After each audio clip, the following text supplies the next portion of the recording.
Oke, kontrak untuk sebuah proyek nih ya. Iya, ini khususnya sih biasanya yang seperti ini bidang usahanya jasa. Mari ngevlog di kebun desain. Assalamualaikum warahmatullahi wabarakatuh. Selamat datang di vlognya Kebun Desain. Oke nih ya, seperti biasa teman-teman, kita mau ngasih tip bisnis ataupun informasi bisnis yang tentu aja itu akan berguna buat teman-teman yang sedang berbisnis ataupun sedang mau memulai bisnis. Tapi sebelumnya kita mau ngasih tahu nih, ini adalah channel apa? Ini adalah channel edukasi, bisnis, marketing, dan seputar dunia desain grafis. Dan channel ini merupakan bagian dari studio desain grafis Kebun Desain yang menjual jasa desain logo, desain kemasan, sosial media. Kita juga ada cetaknya seperti ini. Dan seperti ini juga.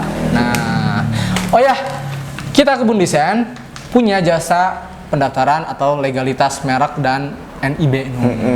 Karena kita pun sudah terdaftar di OSS, yang berarti kita sudah punya NIB dan juga sudah mempunyai HKI. Betul. Gitu. Nah, jadi buat teman-teman yang pengen order desain logo, desain kemasan, daftar merek, daftar NIB dan sebagainya, itu bisa langsung kontak aja nomor WhatsApp yang ada di deskripsi. Siap! Ingat ya, tombol deskripsi ada di bawah biasanya gitu ya. Kayaknya kita harus bikin satu video di mana tombol deskripsi gitu. Ya, sukanya Bang minta nomor kontaknya, itu ada di deskripsi gitu. Tolong dibuka deskripsinya, itu gampang ya. Kayak gitu. Baik nih Dek, ada tips ataupun informasi yang menarik apa nih yang bisa di-share ke teman-teman nih kali ini? Nah, kita akan membahas perlukah sebuah kontrak dalam mengerjakan sebuah proyek.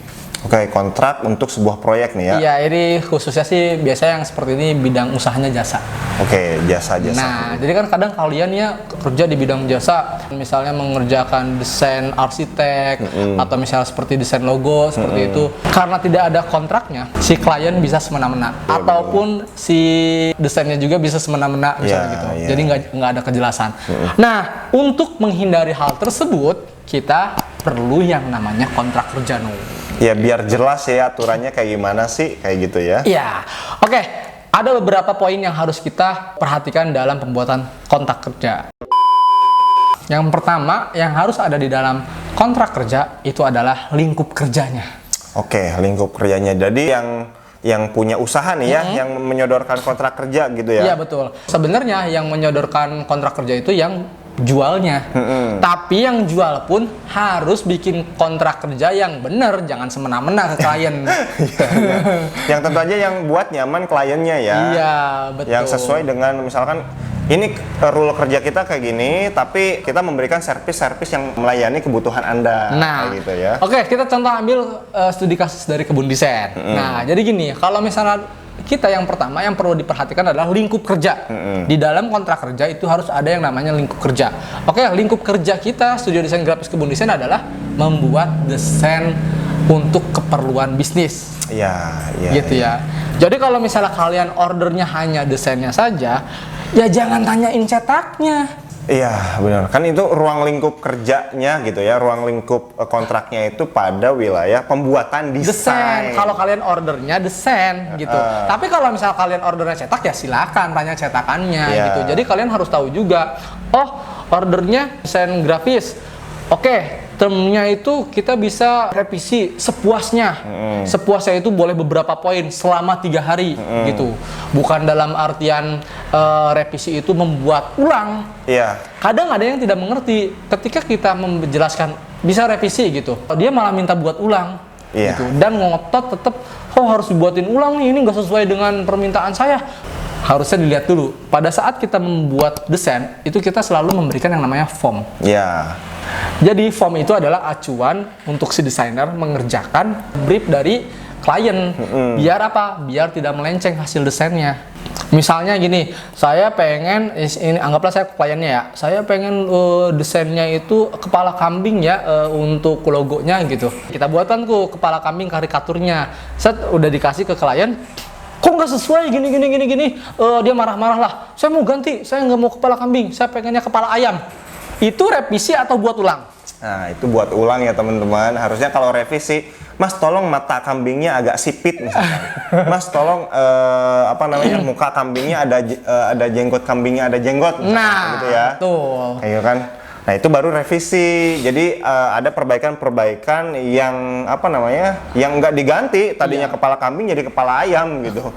Anda tuh jangan tiba-tiba merubah apa yang Anda tulis gitu. Di brief tulisnya kepala kambing, tahu-tahu pengen kepala ayam aja deh kayak gitu. Tolong buatin. Itu beda kayak gitu. Itu bukan revisi. Iya, karena kenapa? Karena desainer itu brainstorming, tahap dalam membuat desain itu yang paling susah adalah brainstorming sebenarnya. Ketika membuat desainnya mah ya kalau udah ada brainstormingnya udah kena gitu, udah kebayang ya gampang sebenarnya gitu. Udah desainer kan udah menguasai teknik desainnya ya gitunya. Cuman idenya itu yang susah, yang mahal gitu loh. Itu yang mikirnya itu.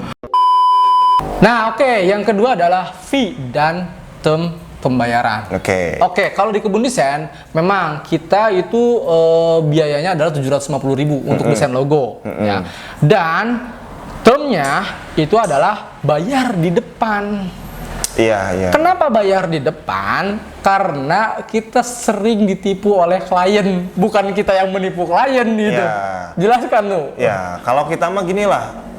Kita kan studio ada, alamat di Google Maps juga ada gitu ya. Terus video kita, wajah kita di mana-mana. Kalau nipu, kita itu gampang banget buat Anda polisikan gitu ya. Iya. Orang wajahnya ada kayak gitu Iya, ya. betul. Tapi yang jelas nomor WhatsApp-nya harus WhatsApp admin. Jangan kalian ke studio lain ngaku-ngakunya ke Kebun Desain kayak gitu ya. Itu nggak bisa itu beda lagi ceritanya. Beda lagi. Dan ketika misalkan, Mas nanti ya kita bayarnya kalau udah jadi, taunya kita kirim gambarnya udah jadi, dianya kabur. Banyak tuh bayar.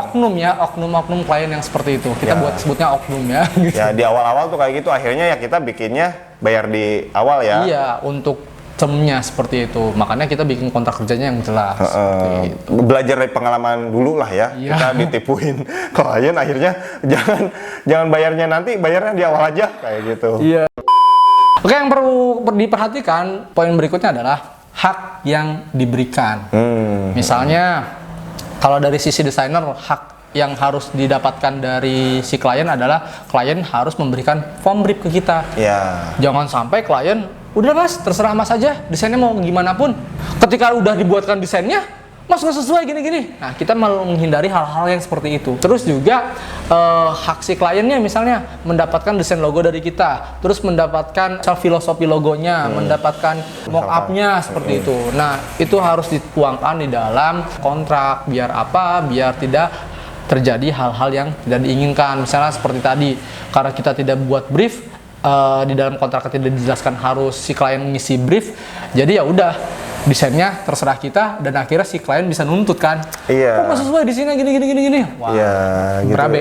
Ya justru adanya kontrak dengan dibuatkan brief, ada aturannya kayak itu meminimalisir kerugian dari kedua belah pihak kayak Betul. gitu. Makanya ada kontrak. Terus dibaca kontraknya ya. Gitu. Kadang beberapa tidak ada yang membaca, Iya. tapi untungnya kita punya bukti chat yang kuat. Iya, kadang tuh suka kayak gitu teman-teman. Udah dikasih kontraknya, Mas tolong ini lah, coba dibaca kontraknya Pak, kan aturannya gini kayak gitu. Tapi beberapa klien Kebun Desain untung baik-baik dan mengerti gitu. Oh iya benar-benar saya kurang teliti dan lain-lain seperti itu. Yang berikutnya adalah penalti. Oke, Di dalam penalti. kontrak kerja harus ada penalti. Nah, pernah dulu nih sebelum kita bayar full dan harus bayar di depan, ada klien yang memang tidak bayar, akhirnya kita kasih penalti. Penaltinya dalam artian kita tidak kasih file masternya, tapi dia hanya dikasih gambarnya doang. Iya, resolusi rendah ya. Iya, resolusi rendah. Jadi penalti pun harus diberikan untuk meminimalisir kalau misalnya dia nuntut ya gitu. Kok saya cuma dikasih gambarnya doang, kok nggak dikasih file masternya? Kan di kontrak ada tulisan file master diberikan. Lihat dulu, itu diberikan kalau misalnya teman-teman bayarnya full. Iya, jadi kadang kita juga ngasih ini ya udah deh boleh untuk apa sih namanya panjer itu apa ya? DP. Buat DP dulu, kadang itu kita juga ya udahlah boleh DP misalkan kayak gitu ya. Kadang-kadang itu kalau misalkan Tapi sekarang enggak. ya dulu itu, nah boleh DP tapi ya udah nih kita kasih ininya, kasih watermark misalkan. Bang, kok nggak belum dikasih apa namanya? Master. File masternya. Nanti kalau udah dilunasi kayak gitu. Makanya kita kasih watermark tuh gambarnya biar nggak bisa dipakai sekalian kayak gitu. Iya, betul Cuman sekali. buat free view aja. Kalau masih yang DP dulu kayak gitu. Nah, jadi itu ya buat teman-teman yang memang sedang berwirausaha khususnya di bidang jasa, jangan lupa perhatikan yang namanya kontrak kerja. Untuk apa? Untuk kelancaran usaha kalian. Oke, mudah-mudahan bermanfaat video ini. Jangan lupa di like, di komen, dan di subscribe. Dan jangan lupa juga di share ke teman-teman kamu supaya video ini makin banyak manfaatnya. Oke, thank you. Sampai jumpa di vlog kita selanjutnya. Bye-bye.